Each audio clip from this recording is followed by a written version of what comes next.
अधूरी पार्टी। अपने भाई और उसके परिवार के साथ चिंतन मंथन विश्राम और अपने आप से यह कहते हुए नंदी ने 10 दिन बिताए कि सूर्यास्त के बाद वह कभी सफर नहीं करेगा। एकदम सुबह की बस पकड़कर नंदी जोरी लौटा तो बदला हुआ था। उसे अब पक्का विश्वास हो गया था कि मृत्यु सिर्फ शरीर का अंत है, आत्मा का नहीं।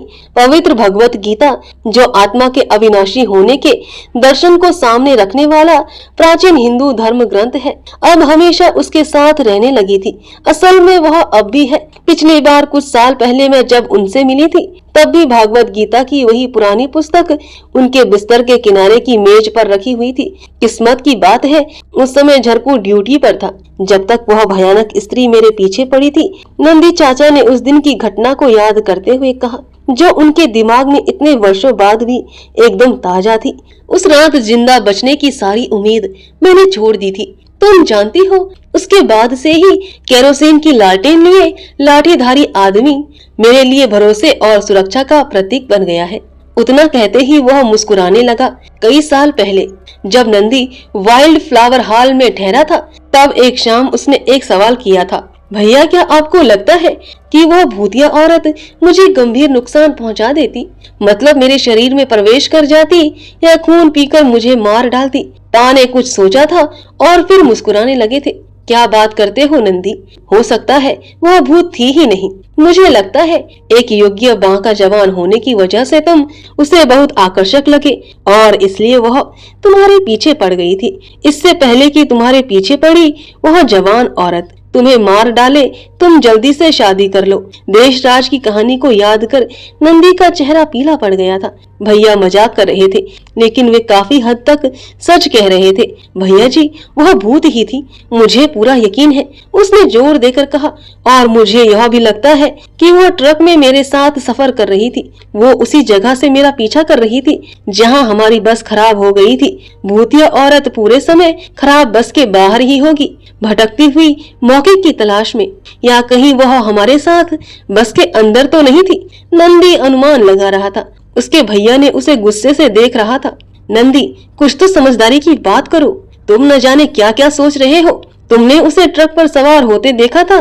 नहीं, लेकिन भूत अचानक सामने आ सकते हैं और उतनी ही तेजी से गायब भी हो सकते हैं। ये सब बूढ़ी औरतों की कहानी है। मैं भूतों की तुम्हारी कहानी पर यकीन करने वाला नहीं हूँ, लेकिन झरकू ने भी उसे देखा था। मुझे नहीं लगता कि वह सच में कोई भूत थी। वह कोई विक्षिप्त महिला हो सकती है जो रास्ता भटक गई होगी। नहीं भैया, मेरा यकीन करो, वह इंसान थी ही नहीं। मैंने देखा कि वह। नंदी अपनी बात पर अड़ा रहा। रात के अंधेरे में लोगों की पहचान में चूक हो सकती है, खासकर जब वे भी दहशत में हो। खैर, भूल जाओ इसे। भगवान से प्रार्थना करो तुम्हें ऐसी सन की महिलाओं से बचाए। और इस तरह उसके भाई ने विषय बदल दिया। नंदी समझ गया था कि उसके भाई जैसे व्यक्ति के लिए ऐसी असाधारण घटनाओं पर विश्वास करना संभव नहीं था।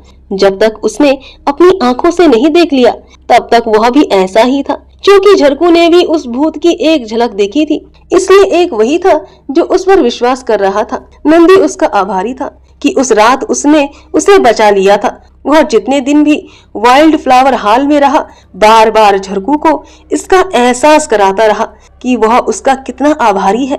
इसके कारण झरकू की खुशी का भी ठिकाना नहीं था। झरकू भी उस घटना के बारे में बड़ी बड़ी डींगे हाँकता।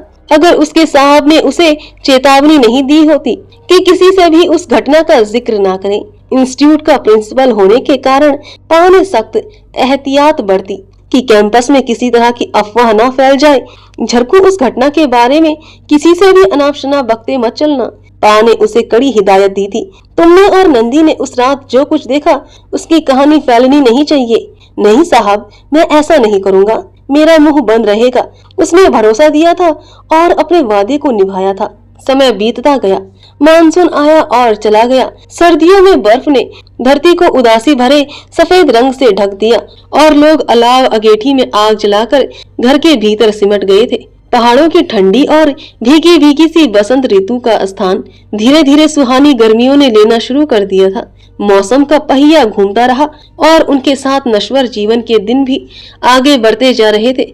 उस विचित्र घटना को काफी हद तक भुला दिया गया था, लेकिन कुछ लोग थे जिनके मन के कोने में बेचैन आत्माओं को लेकर डर बना हुआ था, जिसने उन्हें उनका नाम लेने से भी रोक रखा था। 1957 के अप्रैल महीने के आखिर में पा को प्रमोशन और ट्रांसफर के ऑर्डर मिल गए।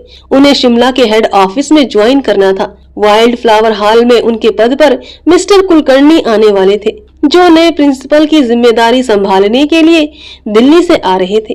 वह मिस्टर कुलकर्णी को अपनी मौजूदगी में कार्यभार सौंपते। उसके कुछ समय बाद हमें वाइल्ड फ्लावर हॉल को छोड़कर शिमला के लिए रवाना होना था। वह इंस्टीट्यूट में अपना काम पूरा करने में व्यस्त हो गए और माँ पैकिंग में जुट गई। क्योंकि मेन बिल्डिंग के पूर्वी हिस्से में हम अब भी रह रहे थे,